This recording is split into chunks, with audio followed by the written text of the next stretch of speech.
فوز امری اللہ ان اللہ بصیر بالعباد ولا حول ولا قوة الا باللہ العلی العظیم حسبنا اللہ ونعم الوکیل نعم المولا ونعم النصیر اعوذ باللہ من الشیطان اللعین الرجیم بسم اللہ الرحمن الرحیم الحمد للہ الذی لا مضاد له فی ملکہ ولا منازع له في امره ولا شبيه له في عظمته ثم الصلاة والسلام على رسوله الكريم الأمي المكي المدني القرشي الهاشمي بالقاسم محمد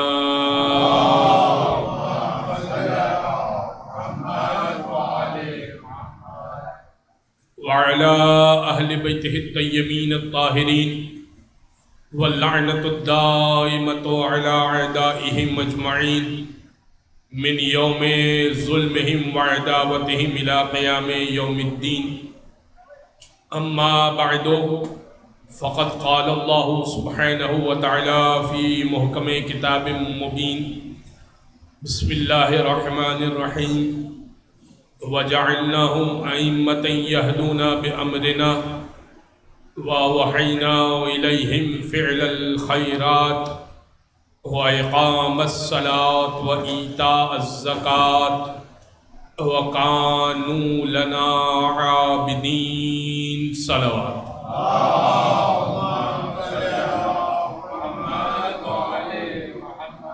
عجل فرج عزیزان گرامی، شب شہادت کی مجلس ہے اور جس آیت کا تذکرہ کیا میں نے آپ کی خدمت میں سرنامہ کلام میں، سورہ انبیاء قرآن کا 21واں سورہ ہے اور آیت کا نشان 73واں ہے۔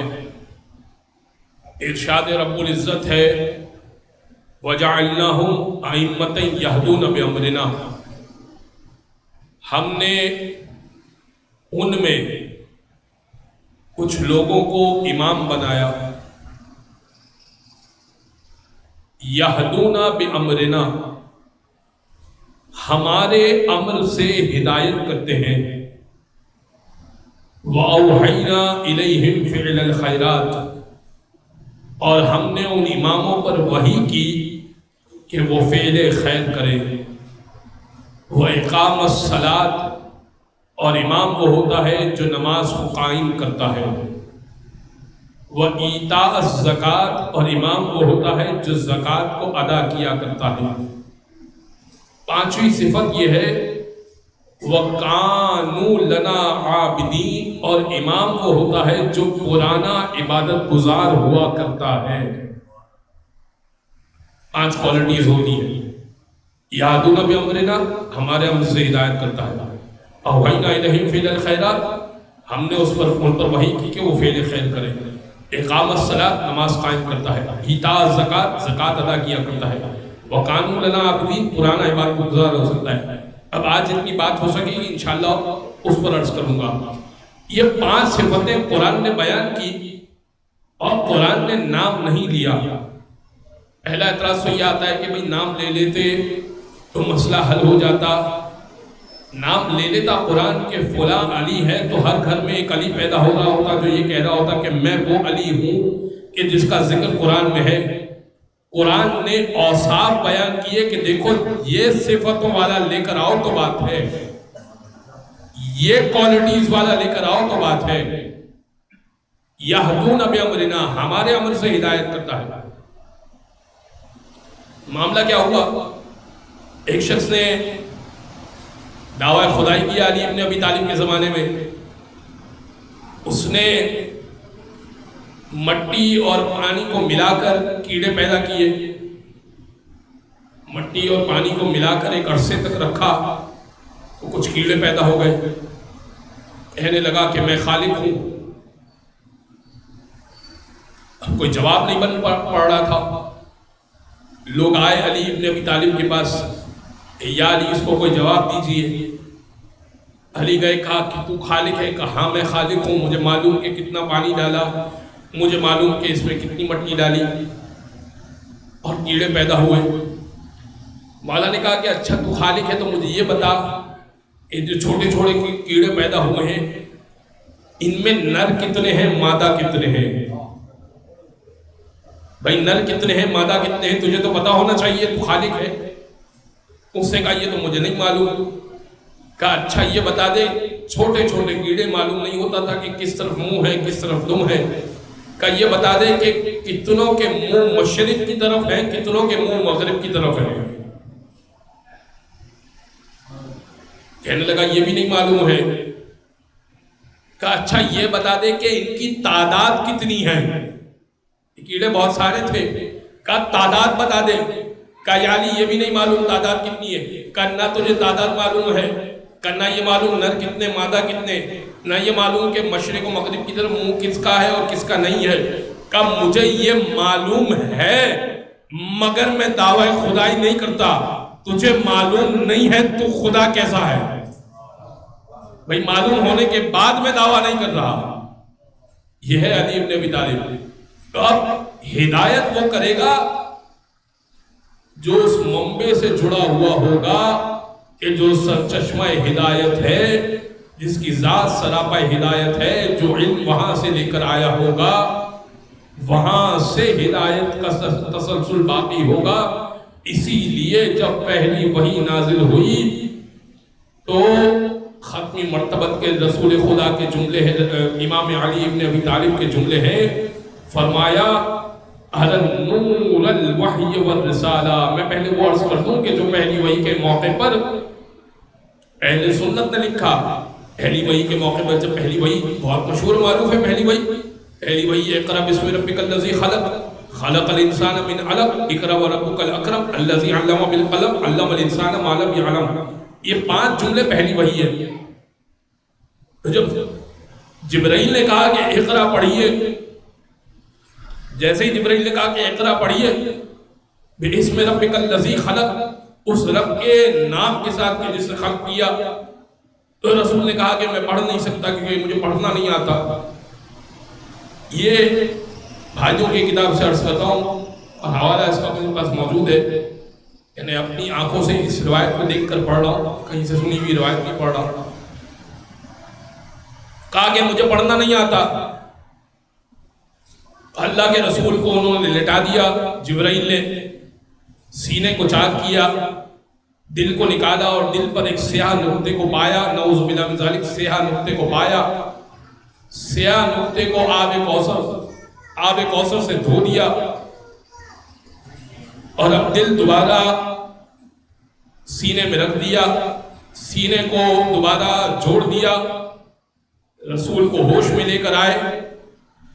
رسول جب ہوش میں آ گئے کہا پڑھیے، اب 5 آیتیں رسول اللہ نے پڑھ دی۔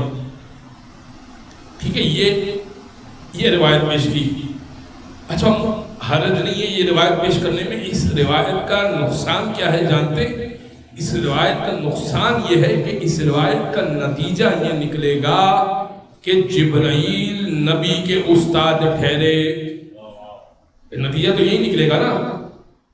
اور اب سنیے جو ہمارے یہاں پہلی وحی کی روایت ہے، پہلی وحی کی روایت ہے، روایت یہ کہتی ہے کہ مولا کائنات اس وقت موجود تھے کہ جب رسول خدا پر وحی کا نور اتر رہا تھا۔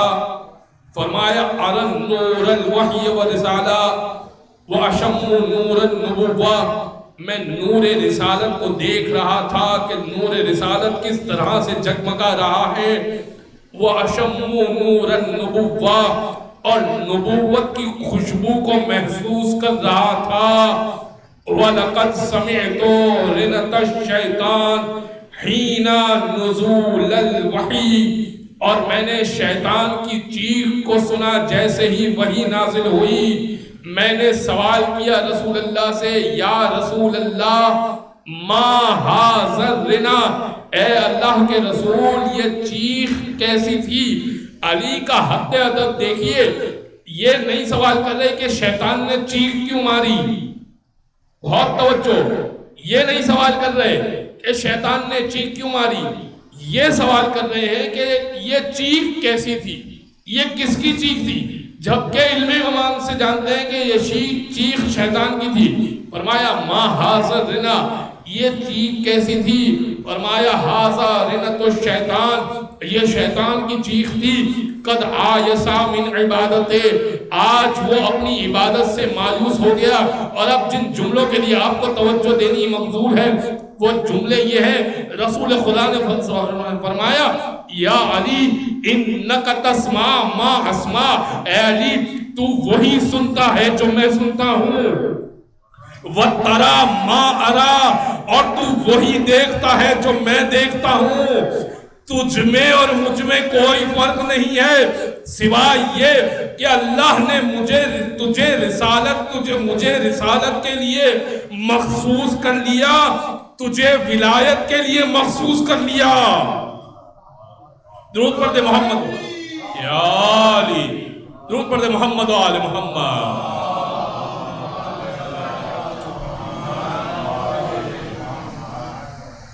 یہ ہے علی ابن ابی طالب کی ذات جو رسول اللہ کے ساتھ اس سے كنت اتبعه اتباع الفصیل اسراء میں رسول کے ساتھ اس طرح سے چلتا تھا جس طرح سے ایک اونٹنی کا بچہ اپنی ماں کی پیروی کیا کرتا تھا۔ یاد رہے کہ اس پر علماء نے لکھا ہے کہ کیوں علی ابن ابی طالب نے اونٹنی کے بچے کی مثال دی۔ جب آپ مشاہدہ کریں گے کہ اونٹنی کا بچہ کس طرح سے اپنی ماں کی پیروی کرتا ہے، اونٹنی کے بچے کی عادت یہ ہے کہ جس جگہ ماں پیر اٹھا لے اسی جگہ بچہ قدم رکھتا ہے۔ یہ ہے علی ابن ابی طالب کی ذات جو کہہ رہے ہیں کہ میں اس طرح سے پیروی کرتا تھا رسول کی جس طرح سے ایک اونٹنی کا بچہ پیروی کرتا تھا۔ یہ ہے علی ابن ابی طالب کی ذات۔ یہدون بامرنا، تو اب ان کا سلسلہ وہاں سے جڑا ہوا ہے جو ہدایت کا مرکز ہے۔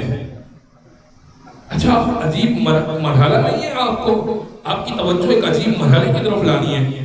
کیا یہ سوال ذہن میں نہیں آتا کہ بعد وفات رسول، بہت توجہ سے سوال سنیے گا، بعد وفات رسول علی ابن ابی طالب منبر پر گئے، خطبہ دیا، منبر پر گئے، وہ کس انداز سے 1000 مرتبہ پیش کر چکا، کچھ نئے چہرے دکھ رہے ہیں، پیش کر دیتا ہوں۔ ہوا کیا؟ مولا کو تیسری خلافت پیش کی جا رہی تھی، چوتھی خلافت ظاہری طور پر پیش کی گئی لیکن مولا کو تیسری خلافت پیش کی جا رہی تھی۔ تو اس کی 2 شرطیں رکھی گئی کہ آپ قرآن و سنت کے مطابق عمل کریں گے، پہلی شرط، اور دوسری شرط یہ ہے کہ سیرت شیخین کے مطابق عمل کریں گے۔ حالت خدا کی قسم یہ علی جواب دے سکتے ہیں۔ امام نے کہا کہ اگر سیرت شیخین قرآن و سنت کے مطابق ہے تو الگ سے بتانے کی ضرورت نہیں ہے، اور اگر سیرت شیخین قرآن و سنت کے مطابق نہیں ہے تو علی سب کچھ کر سکتا ہے، قرآن و سنت کو نہیں چھوڑ سکتا۔ ایک ہی چیز ہے تو پھر بتانے کی ضرورت کیا ہے؟ تو مولا کو خلافت نہیں دی گئی کہ آپ سیرت شیخین کا منع کر رہے ہیں۔ چوتھی خلافت کس انداز سے دی گئی کہ جب ایک میت پڑی ہوئی ہے، گھر پر حملہ ہو گیا، پیٹ پھاڑا جا چکا، سڑک پر میت پڑی ہوئی ہے، میں نام نہیں لے رہا، کوئی دفنانے کو تیار نہیں ہے، حالات مدینہ کے بگڑ چکے ہیں، اور اب علی کے گھر میں بہت سارے لوگ آئے کہ مدینہ کے حالات بگڑ گئے ہیں، یا علی چارج کو سنبھال لیجئے، حکومت پر آ جائیے۔ مولا نے کہا اب آئے ہو 25 سال بعد، اب احساس ہوا کہ 25 سال بعد علی کو آ جانا چاہیے تھا برسر منبر۔ مولا نے کہا مجھے تمہاری ضرورت نہیں۔ انہوں نے کہا کہ ہم کل قیامت کے روز اللہ سے یہ کہہ سکتے ہیں کہ ہم تو علی کے پاس گئے تھے، علی نے ہماری بیعت قبول نہیں کی۔ جب یہ جملہ کہا تو مولا نے کہا کہ اچھا کیا تم مجھ پر حجت قائم کرنا چاہتے ہو؟ کل ایسا کرنا کہ رات کی تاریکی میں اور گھر کے اندر بیعت نہیں ہوا کرتی، دن کے اجالے میں مسجد کے اندر بیعت ہوا کرتی ہے۔ مسجد نبوی میں آنا. اعلان ہو گیا کہ علی مسجد نبوی میں بیعت لیں گے. مسجد نبوی میں منبر رسول رکھا ہوا. خدا ہم سب کو اس سال ہر سال بار بار مسجد نبوی کی اور روضہ رسول کی زیارت نصیب فرمائے. ائمہ بقیع کی زیارت نصیب فرمائے. عمرے کی سعادت نصیب فرمائے. مسجد نبوی میں جو منبر رکھا ہوا اس کے زینے بہت سارے. جو اوپر کا زینہ تھا اس پر رسول تشریف فرما ہوتے تھے. ایک زینہ چھوڑ کر پہلی خلافت بیٹھا کرتی تھی, دوسرا زینہ چھوڑ کر دوسری خلافت بیٹھا کرتی تھی, تیسرے زینے چوتھے زینے پر تیسری خلافت بیٹھا کرتی تھی. اور یہ گمان تھا کہ اب علی اگر آئیں گے تو یا تو آخری زینے پر بیٹھیں گے یا زمین پر بیٹھیں گے. مگر علی نے تینوں زینوں کو چھوڑ دیا اور اس جگہ پر بیٹھے جہاں رسول بیٹھا کرتے تھے اور جملہ کہا الحمدللہ الذی قد رجع الحق علی مکانہ. حمد ہے اس پروردگار کی آج حق اپنے مقام پہ واپس لوٹ آیا. بتا رہے تھے اب تک سارے باطل بیٹھے ہوئے تھے. نعرہ حیدری. ایک شخص کھڑا ہو گیا. یہ نعرہ بھی اب ہم کو لگانا پڑتا ہے, مجمع میں سے کوئی لگائے تو اچھی بات ہے. ایک شخص کھڑا ہو گیا, کہنے لگا کہ یہ علی اتنی بڑی جسارت, اتنی بڑی جسارت کہ آپ رسول کی جگہ پر بیٹھ گئے. آپ کو چاہیے تھا کہ احترام کرتے اور رسول کی جگہ کو چھوڑ دیتے, یا تو کم از کم آخری زینے پر بیٹھتے, نیچے سے آخری زینے پر بیٹھتے, یا کم از کم ایک زینہ چھوڑ کر بیٹھ جاتے. امام نے کہا ما ہذہ الاعوار, اس لکڑی کے ٹکڑے کی حیثیت کیا ہے؟ یہ قدم تو وہ ہیں جو دوش رسالت پر جا چکے ہیں. بھائی جو دوش رسالت پر جا چکا ہو اس کے لیے یہ لکڑی کا ٹکڑا ہی ہوا کرتا ہے. سوال کیا تھا نا کسی نے, کیف حالک وانت کتف رسول اللہ, اے علی جب بتوں کو توڑ رہے تھے رسول نے اپنے کندھوں پر سوار کیا تھا, اور رسول نے اس انداز سے کندھوں پر سوار کیا تھا کہ دو کندھوں کے درمیان پیچھے کی طرف مہر نبوت ہوتی ہے, اس طرف رسول مولا کائنات کا پیر آ گیا تھا. ایک مرتبہ کسی نے سوال کیا کیف حالک وانت کتف رسول اللہ, فرمایا کیف حال من فوقہ رب العالمین وتحتہ سید المرسلین. اس کا عالم کیا پوچھتے ہو جس کے اوپر رب العالمین ہو اور جس کے نیچے سید المرسلین ہو. وہ کیا محسوس کرتا ہوگا؟ ظاہر نیچے سے مراد مرتبے کے لحاظ سے نہیں, ظاہری طور پر کہ جس نے بلند کر رکھا ہو علی ابن ابی طالب کو, وہ محسوس کیا کر رہا ہوگا کہ آج پروردگار کی طرف بھی ہوں اور محمد مصطفیٰ کے ساتھ بھی منسوب ہوں. کیا عالم ہوگا اس کا؟ بھزان گرامی میں عرض آپ کی خدمت میں کر رہا تھا کہ جو میں سوال آپ کے ذہن میں پیدا کرنا چاہ رہا تھا, جو پہلا خطبہ مولا نے دیا وہ کیا دیا؟ سلونی سلونی قبل ان تفقدونی, پوچھو پوچھو اس سے پہلے کہ مجھے کھو دو. سلونی ما شئتم, پوچھو جو پوچھنا چاہو پوچھو. خدا کی قسم زمین سے زیادہ آسمان کے راستوں کے بارے میں جانتا ہوں. کیوں یہ کہہ رہے ہیں کہ زمین سے زیادہ آسمان کے راستوں کے بارے میں جانتا ہوں؟ زمین پر 63 سال کی زندگی گزاری ہے, علی عرش پر ملائکہ کو ہدایت دیتے رہے ہیں. وہ آسمانوں کے بارے میں زیادہ بہتر جانتا ہے. اب مجھ سے زمین سے زیادہ آسمانوں کے بارے میں پوچھو. پھر فرمایا اگر اہل توریت والے آ جائیں تو توریت سے فیصلہ کروں گا, زبور والے آ جائیں تو زبور سے فیصلہ کروں گا, انجیل والے آ جائیں تو انجیل سے فیصلہ کروں گا, قرآن والے آ جائیں تو قرآن سے تو میں بہتر فیصلہ کر سکتا ہوں, اور اس کے بارے میں مولانا قرآن کے بارے میں کیا کہا؟ جو سوال میں پیدا کرنا چاہ رہا ہوں وہ اس روایت کے بعد مکمل ہونے کے بعد آپ کے ذہن میں آئے گا۔ سوال کیا ہے؟ وہ روایت کیا ہے؟ روایت یہ کہ مولا نے کہا کہ مجھ سے پوچھو کون سی آیت سفر میں اتری، کون سی آیت وطن میں اتری، کون سی آیت خاص ہے، کون سی آیت عام ہے، کون سی آیت بستر رسول پر اتری، کون سی آیت جاگتے کے عالم میں اتری، کون سی آیت جنگ میں اتری، کون سی آیت امن میں اتری، کون سی آیت مکہ میں اتری، کون سی آیت مدینہ میں اتری۔ یہ ساری باتیں، خاص کون سی آیت ہے، عام کون سی آیت ہے، محکم کون سی آیت ہے، متشابہ کون سی آیت ہے، تعویلات قرآن میں بتا سکتا ہوں۔ یہ ساری باتیں علی کیسے بتا سکتے ہیں؟ بھائی جنگ رسول اللہ کر رہے تھے، آیت تو رسول اللہ پر اتر رہی تھی، بستر رسول پر تو رسول سوئے ہوئے تھے، آیت تو رسول اللہ پر اتر رہی تھی۔ اگر رسول اللہ اصحاب کے درمیان بیٹھے ہوئے تھے تو آیت تو ان پر اتر رہی تھی۔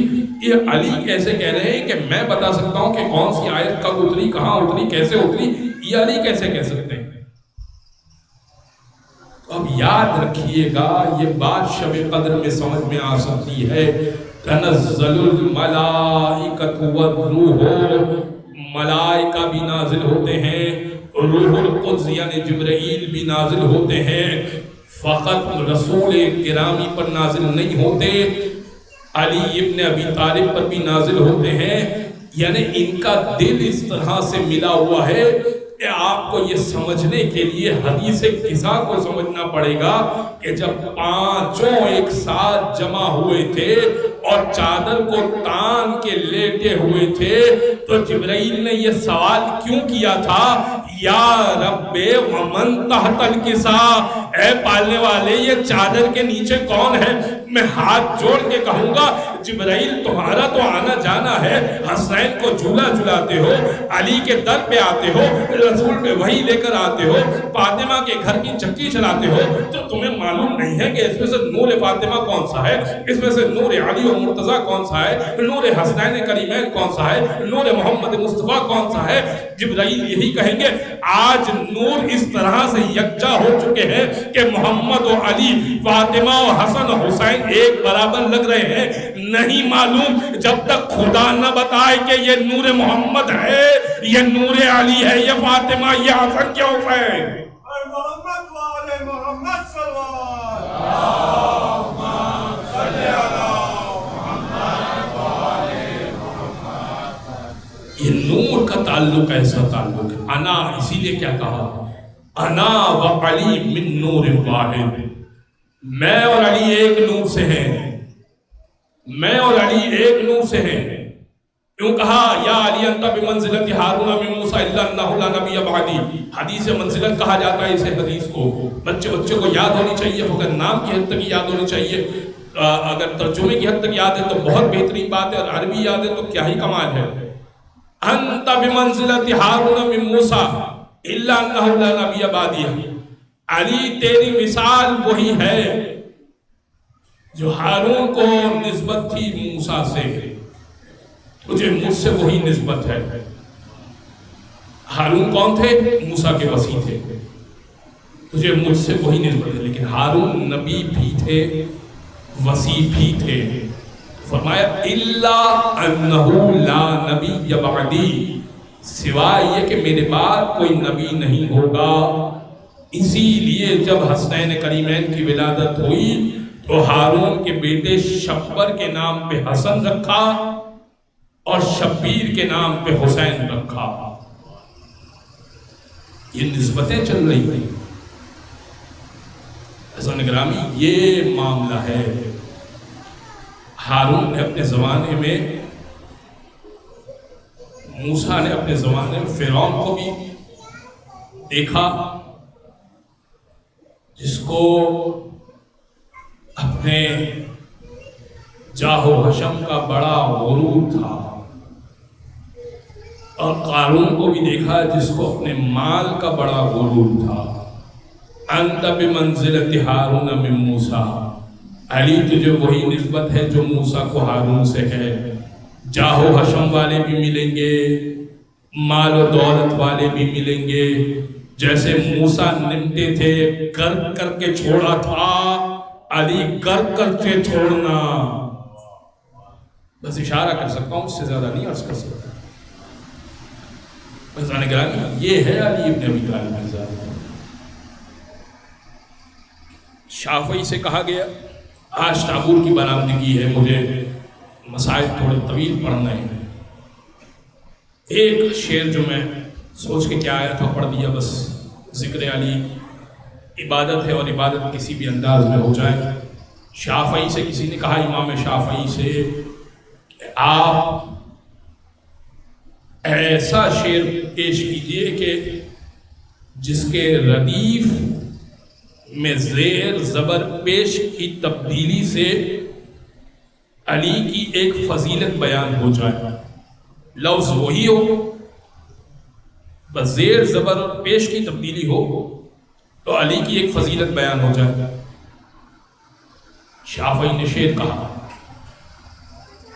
بند کہا، پورا 4 مصروں کا بند ہے.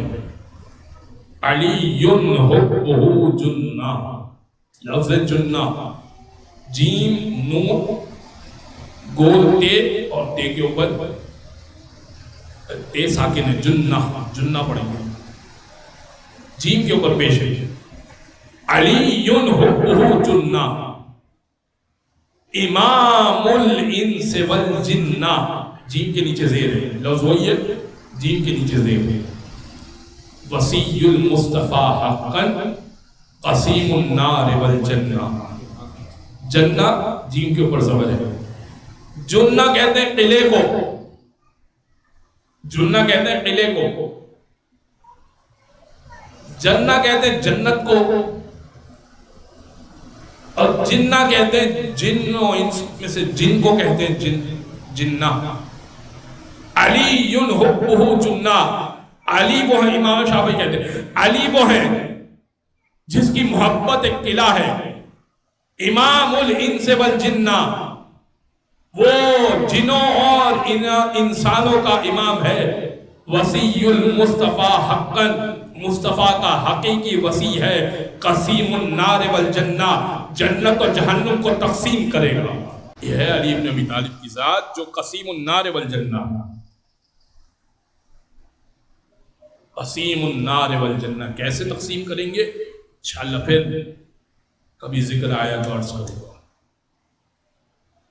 بزرگان گرامی، وہ علی کہ جس کی عبادت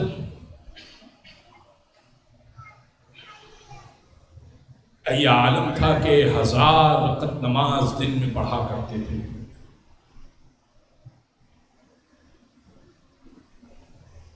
جب زخمی ہوئے اور ابن ملجم کو گرفتار کیا گیا تو ہنسنے لگا. ابن ملجم ہنسنے لگا.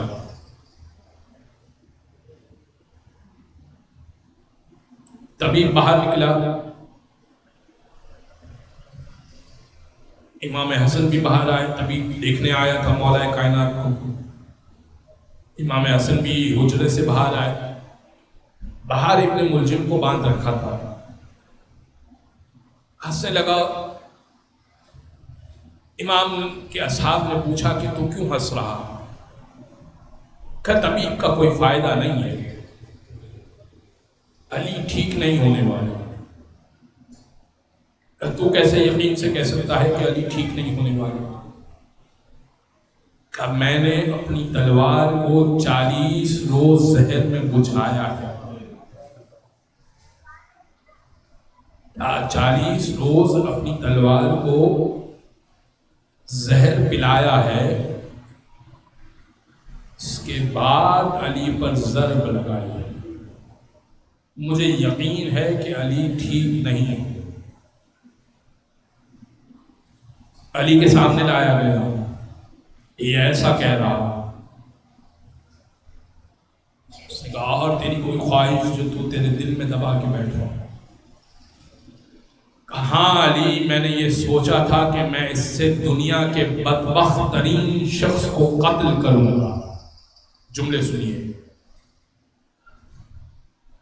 امام نے کہا تو نے بالکل صحیح سوچا، اس لیے کہ میرے بعد حسن مشتبہ اسی تلوار سے تجھے تیرک کریں گے اور وہ بدبخت ترین شخص تو ہوگا۔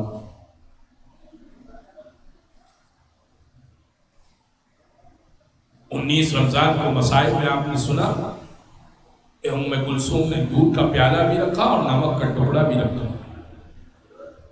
علی نے کہا کہ میں نمک کا ٹکڑا کھاؤں گا روٹی کے ساتھ، اے ام کلثوم آپ اس دودھ کے پیالے کو اٹھا لیجیے۔ لیکن 20 رمضان آج ام کلثوم نے افطار میں دودھ کا پیالہ لیا، علی نے کہا کہ نہیں میرے لیے نمک کا ٹکڑا لے آئیے۔ آج ام کلثوم نے کہا کہ نہیں بابا، اس کی طاقت کی آپ کو ضرورت ہے۔ علی جیسا کریم امام کہنے لگا کیا یہی غذا میرے قاتل کو بھی پلائی ہے؟ کیا یہی دودھ کا پیالہ میرے قاتل کو دیا ہے؟ جاؤ پہلے ابن ملجم کو دودھ پلا دو پھر مجھے پلا دو۔ بس علی سو گئے۔ دن میں کسی وقت علی سو گئے، اچانک پھر بے چین ہو کے اٹھ گئے۔ حسین کریمین آئے اور آنے کے بعد کہنے لگے کہ بابا کیا بات ہے، شدید درد ہو رہا ہے؟ کہا نہیں، میں ابن ملجم کے کرلانے کی آواز سن رہا ہوں۔ کیا تم نے رسیاں بہت زور سے باندھ دی ہیں؟ کیا تم نے رسیاں بہت زور سے باندھ دی ہیں؟ امام نے کہا کہ ہاں ہم نے اسے زور سے باندھا۔ وہ درد کی شدت سے کرلا رہا، اس کی رسی کو تھوڑا ڈھیلا کر۔ بزرگ گرامی، جب 20 رمضان کا افطار کر چکے، حجر ابن علی ملنے کے لیے آیا، زان و قطار ہونے لگے، سوالات لے کر آئے تھے۔ اب ظاہر ہے کہ موقع نہیں کہ منزل مسائل کے سوالات پیش ہوئی۔ جب جانے لگے مختلف اصحاب آئے تھے ملنے کے، مولا ہر ایک کے سوال کا جواب دیتے جاتے تھے اور کہتے جاتے تھے کہ بس میرے اصحاب آج جاؤ، آج مجھ میں طاقت نہیں ہے۔ کبھی علی جیسا شفیق امام، شفیق عالم کبھی یہ نہیں کہتا تھا کہ آج مجھ میں طاقت نہیں ہے، آج سوالات کم کرو گا۔ اس دن مولا نے کہا کہ آج مجھ میں طاقت نہیں ہے، مجھے آرام کرنے دو۔ حجر ابن علی روتے جا رہے تھے۔ مولا نے حجر سے سوال کیا، حجر رو کیوں رہے ہو؟ کہا مولا جو آپ کی پیشانی پر پٹی باندھی ہے وہ زرد رنگ کی باندھی ہے، اور آپ کے چہرے کا رنگ زرد ہو چکا ہے، یہ معلوم نہیں ہوتا کہ کہاں پٹی شروع ہو رہی ہے کہاں ختم ہو رہی ہے۔ چہرے کی زردی اتنی زیادہ ہے کہ یہ معلوم نہیں ہوتا کہ کہاں پٹی شروع ہو رہی کہاں ختم ہو رہی ہے۔ بس حجر ابن علی نے خدا حافظ کہا۔ ایک مرتبہ تمام اصحاب کو بلایا، 12 بیٹے ہیں علی ابن ابی طالب کے، 16 بیٹیاں، تقریباً 35 اہل خانہ، ازواج ملا کر 35 اہل خانہ کو جمع کیا مولا کائنات نے، سب بستر کے قریب جمع ہو گئے۔ خدا ہم سب کو عراق کی زیارت نصیب فرمائے، مولا علی کے گھر کی زیارت نصیب فرمائے۔ چھوٹا سا حجرہ ہے مولا کائنات کا۔ سب کو جمع کرنے کے بعد اب بیٹا حسن اپنا ہاتھ مجھے دو۔ مولا حسن کا ہاتھ لیا اور اب ایک ایک کا ہاتھ لیتے جاتے ہیں اور امام حسن کے ہاتھ پہ رکھتے جاتے ہیں کہ دیکھو میرے بعد تمہارا امام یہ ہوگا، یہ واجب العطاعت ہوگا، اس کی پیروی کرنا تم پر لازم ہوگا۔ ایک کے بعد ایک اولاد کا ہاتھ لیا، سب اولادوں کے ہاتھ حسن کے ہاتھ میں دیے، لیکن جیسے ہی عباس کی باری آئی کہ بیٹا حسن آپ پیچھے ہٹ جائیے، آقا حسین کو آگے بلایا. حسین بیٹا اپنا ہاتھ آگے کیجئے گا. حسین نے اپنا ہاتھ آگے کیا. عباس کا ہاتھ حسین کے ہاتھ میں دیا. ایک مرتبہ ایک بی بی کے رونے کی آواز آئی. کہا زینب بیٹا ابھی میں زندہ ہوں. کون سی بی بی رو رہی ہے؟ کہا اماں ام البنین رو رہی ہے. کہا ام البنین آپ کیوں گریہ کر رہی ہیں؟ کہا میرے بیٹے نے کیا قصور کیا کہ آپ نے بڑے شہزادے کے ہاتھ میں ہاتھ نہ دیا. ایک مرتبہ امام علی نے کہا عباس کا ہاتھ حسین کے لیے ہے. گویا یہ کہہ رہے ہو عباس کے ہاتھ تو ہیں ہی حسین کے لیے. بس ایک مرتبہ وصیت تمام ہوئی. ایک ایک کا ہاتھ حسین کے ہاتھ میں. اس کے بعد قبر سے متعلق کچھ وصیتیں کی. کچھ وصیتیں قبر سے متعلق کرنے کے بعد کہا بیٹا حسین ذرا قریب آنا, میرے قریب آنا. حسین قریب آئے, تھوڑا قریب آئے. کہا بیٹا ایسے نہیں, اتنا قریب آؤ کہ تمہارے کان میرے لبوں کے برابر آ جائیں. جب بہت قریب آ گئے نا تو اب کچھ جملہ کہا جو کسی اولاد نے نہیں سنا. اولادیں بعد میں پوچھتی تھی یہ وہ کون سا جملہ تھا جو بابا نے آپ کو وصیت میں کہا تھا. مولا حسین کہتے تھے بتانے کا وقت آئے گا تو بتا دوں گا. کیا ساری زندگی نہ بتائیں گے؟ ساری اولادیں پوچھتے پوچھتے اس دنیا سے جاتی رہی. ایک مرتبہ عصر عاشورائی, اب حسین رخصت ہونا چاہتے ہیں. کا بہن شانوں سے رضا ہٹائیے گا, میں بوسہ دینا چاہتا ہوں. کہا یہ کون سا وقت ہے بوسہ دینے کا؟ آج بھائی بہن کو بوسہ نہیں دے رہا, بابا کی وصیت تھی جاتے جاتے زینب کو بوسہ دے دیجئے گا, ہاتھوں میں رسن بندھیں گے, کوفہ میں لایا جائے گا. ماتم علی